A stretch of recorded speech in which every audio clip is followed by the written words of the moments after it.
Assalamualaikum warahmatullahi wabarakatuh. Salam sejahtera bagi kita semua.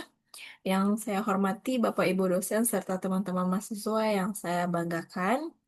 Pada kesempatan ini, izin untuk saya memperkenalkan diri terlebih dahulu. Nama saya Citra Hasbatujana dari Prodi PJJ S1 Manajemen. Di sini saya akan membahas tentang 7 bulan ekonomi RI resilient atau rawan. Baik, selanjutnya pada kesimpulan awal saya, ekonomi Indonesia saat ini berada dalam kondisi yang beragam atau mixed. Di satu sisi, dua indikator utama, pertumbuhan ekonomi dan inflasi, masih menunjukkan hasil yang cukup baik. Namun di sisi lain, tekanan dari berbagai arah mulai terasa, mulai dari pelemahan rupiah hingga merosotnya keyakinan konsumen. Saya menyebut ini sebagai resilient namun waspada. Baik, selanjutnya mari kita mulai dari sisi fundamental. Pertumbuhan ekonomi di angka 5,61% di kuartal pertama adalah kabar baik, bahkan lebih tinggi dibanding periode yang sama pada tahun lalu. Namun sebagai analis, saya melihat ada bom waktu di balik angka ini. Lalu pada sumber pertumbuhannya, konsumsi pemerintah melonjak hingga 21,81%. Ini berada bahwa pertumbuhan sangat didorong oleh belanja negara dan faktor musiman seperti Ramadan dan Lebaran, bukan dari investasi produktif atau ekspor. Yang lebih mengkhawatirkan secara kuartalan, ekonomi kita justru terkontraksi 0,77% dibandingkan kuartal sebelumnya. Artinya terjadi perlambatan momentum. Pertanyaan besarnya, bisakah pertumbuhan ini bertahan tanpa dorongan musiman? Pada data Q2 yang akan dirilis pekan depan akan menjadi jawaban sesungguhnya. Saya pribadi memperhatikan akan terjadi perlambatan yang signifikan. Baik, pada sekarang ini kita masuk ke ancaman ganda yang paling nyata, yaitu inflasi dan rupiah. Inflasi di bulan Juni tercatat 3,34%, mendekati batas atas toleransi BI di 3,5%. Kenaikan ini bukan karena bawang atau cabai biasa, tapi karena harga energi dan dampak pelemahan rupiah terhadap barang impor. Lalu pada nilai tukar kita mengalami tekanan yang luar biasa. Rupiah melemah lebih dari 8% sejak awal tahun, bahkan sempat menyentuh level terendah sepanjang masa di angka 18.170 dolar Amerika Serikat. Yang menarik, ekonom memperkirakan 60-70% tekanan justru berasal dari faktor domestik.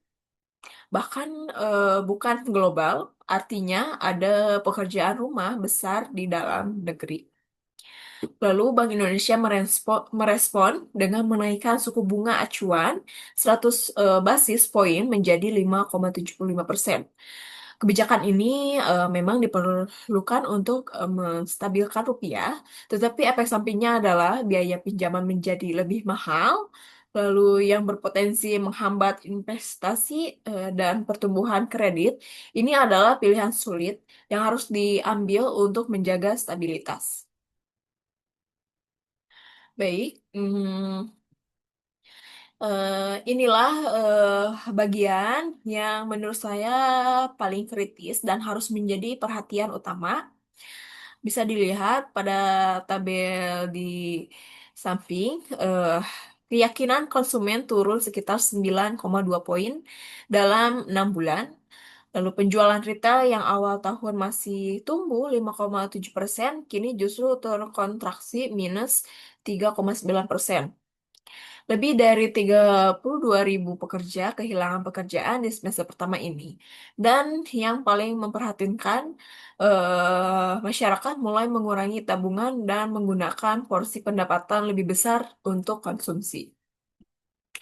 Ini adalah sinyal bahaya ketika masyarakat tidak lagi bisa menabung. Itu berarti ruang fisikal rumah tangga menyempit ketika terjadi PHK di satu sisi dan harga kebutuhan naik di sisi lain. Maka daya beli akan terus tergerus, padahal konsumsi rumah tangga adalah faktor utama beli akan terus faktor utama ekonomi kita menyumbang lebih dari setengah eh, PDB atau jika pertumbuhan ekonomi akan tersedat. Lalu yang saya khawatirkan ini bukan fenomena sementara, eh, ini adalah tren yang harus secara segera diatasi dengan kebijakan perlindungan sosial dan menciptakan lapangan kerja yang masif. Baik, bisa dilihat di sektor keuangan IHSG masih terperosok 28% sejak awal tahun meskipun mulai membaik setelah menyentuh titik terendah di 5,317. Eh, Lalu pemulihan masih panjang. Masalah dengan MSCI terkait transparansi kepemilikan saham adalah PR besar yang harus diselesaikan pemerintah. Jika Indonesia terus turun status ke pro-tier market, itu akan berdampak serius pada arus modal asing. Di sisi energi, kenaikan harga BBM non subsidi sangat signifikan. Pertamina Dex naik lebih dari 6.000 per liter dibanding akhir tahun lalu. Ini akan membebani biaya logistik dan operasional dunia usaha. Meskipun harga BBM subsidi masih ditahan, kenaikan komoditas energi ini pada akhirnya akan merembet ke harga-harga lainnya. Saya khawatir ini akan menjadi pemicu inflasi berikutnya. Baik, saya dapat menyimpulkan tiga pilar. Yang pertama, ekonomi Indonesia menunjukkan ketahanan yang patut diacungi jempol. Pertumbuhan masih di atas 5% dan inflasi masih bisa terkendali. Lalu yang kedua, namun jangan terlena, ancaman terbesar bukan dari luar, tetapi dari dalam, karena daya beli masyarakat yang tergerus, lalu PHK, dan melemahnya keyakinan konsumen. Lalu yang ketiga, pemerintahan dan Bank Indonesia harus fokus pada tiga hal prioritas. Yang pertama itu untuk menjaga stabilitas harga dan nilai tukar, untuk melindungi daya beli masyarakat. Lalu kedua, untuk menciptakan lapangan kerja dan stimulus bagi sektor real, bukan hanya mengendalikan konsumsi pemerintah. Lalu yang terakhir, menyelesaikan masalah kredibilitas pasar modal untuk menarik kembali investor. Intinya, kita perlu kebijakan yang tepat sasaran dan berpihak pada masyarakat. Jangan sampai pondasi yang kokoh justru runtuh karena kita lengah menghadapi gejala-gejala yang sudah terlihat. Mungkin dicukupkan sekian presentasi dari saya. Kurang lebihnya mohon maaf. Terima kasih atas perhatiannya. Wabillahi taufiq wal hidayah. Wassalamualaikum warahmatullahi wabarakatuh.